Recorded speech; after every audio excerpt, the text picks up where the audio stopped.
एक बार एक छोटी सी बच्ची हाथ में मिट्टी की गुल्लक लेकर के भागती हुई एक दवाइयों की दुकान पर गई। वो काफी देर तक वहां पर खड़ी रही, लेकिन दुकानदार का ध्यान उसकी तरफ नहीं गया क्योंकि और भी बहुत सारे लोग खड़े हुए थे। उसने दुकानदार को कई बार बुलाया, लेकिन वहां पर भीड़ इतनी थी कि दुकानदार का ध्यान उसकी तरफ गया ही नहीं। और फिर उस बच्ची को थोड़ा सा गुस्सा आया तो उसने अपनी मिट्टी की गुल्लक लेकर के वहीं काउंटर पर जोर से रख दी, जिसके बाद में जो दुकानदार था और जितने भी लोग खड़े थे वो सब उस बच्ची की तरफ देखने लग गए। और फिर उस दुकानदार ने उस बच्ची से पूछा, बेटे आपको क्या चाहिए? तो वो बड़े ही भोलेपन से बोली कि मुझे एक चमत्कार चाहिए। ये सुनकर के दुकानदार को कुछ समझ नहीं आया, ना ही वहां पर जो लोग थे उनको कुछ समझ में आया, और सब उसकी तरफ देखने लग गए। फिर दुकानदार ने बोला, बेटे चमत्कार तो यहाँ पर नहीं मिलता है। तो बच्ची को लगा कि वो उससे झूठ बोल रहा है, तो बच्ची ने कहा कि मेरी गुल्लक में बहुत पैसे हैं, आप बताओ आपको कितने पैसे चाहिए, लेकिन मैं आज यहां से चमत्कार लेकर के ही जाऊंगी। तो वहीं काउंटर पे एक और आदमी खड़ा था, उसने उस बच्ची से पूछा कि बेटे क्यों चाहिए तुमको चमत्कार? तब उस बच्ची ने अपनी कहानी बताई कि अभी कुछ दिन पहले मेरे भाई के सर में बहुत तेज दर्द हुआ, तो मेरे पापा मम्मी उसको हॉस्पिटल ले गए। उसके बाद कई दिन तक मेरा भाई घर नहीं आया।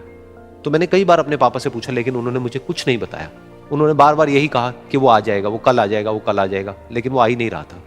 तो मैंने देखा कि मम्मी रो रही है, और पापा मम्मी को कह रहे थे कि उसकी दवाइयों के लिए और उसके इलाज के लिए जितने पैसे चाहिए उतने मेरे पास में नहीं है, अब उसको कोई चमत्कार ही बचा सकता है।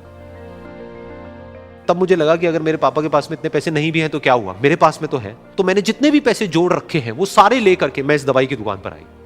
फिर उस आदमी ने उस बच्ची से पूछा, कितने पैसे हैं तुम्हारे पास में? ये सुनते ही उस बच्ची ने अपनी गुल्लक उठाई, जमीन पर फेंकी और तोड़ दी, और पैसे गिनने लग गई। बाकी सब लोग खड़े होकर के उसको देख रहे थे। थोड़ी देर बाद उसने सारे पैसे अपने हाथ में इकट्ठे किए और बोली, मेरे पास में पूरे 19 रुपए हैं। वो जो आदमी वहां पर खड़ा था वो थोड़ा सा मुस्कुराया और बोला कि अरे तुम्हारे पास में तो पूरे पैसे हैं, इतने का ही तो आता है चमत्कार। ये सुनकर के वो बच्ची बहुत खुश हो गई और बोली कि चलो मैं आपको अपने पापा से मिलवाती हूं। बाद में पता लगा कि वो आदमी कोई आम आदमी नहीं था, बल्कि एक बहुत बड़ा न्यूरोसर्जन था, और उसने सिर्फ 19 रुपए में उसके भाई की सर्जरी करी, और कुछ ही दिन बाद वो ठीक होकर के घर वापस आ गया। फिर कुछ दिन बाद वो बच्ची, उसका भाई, उसके पापा, उसकी मम्मी चारों एक साथ बैठे हुए थे और बात कर रहे थे। तो उसकी मम्मी ने उसके पापा से पूछा कि अब तो बता दो ये चमत्कार आपने किया कैसे? तो उन्होंने अपनी बेटी की तरफ देखा और बोले, ये चमत्कार मैंने नहीं, इसने किया है।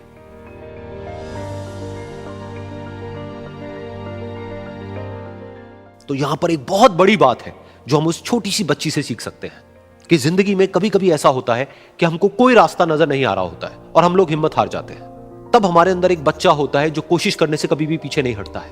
वो हार मानने को तैयार नहीं होता है क्योंकि उसको ना शब्द समझ नहीं आता है। वो बच्चा जिसके लिए कुछ भी नामुमकिन नहीं है, क्योंकि वो हर हाल में कोशिश करता ही रहता है।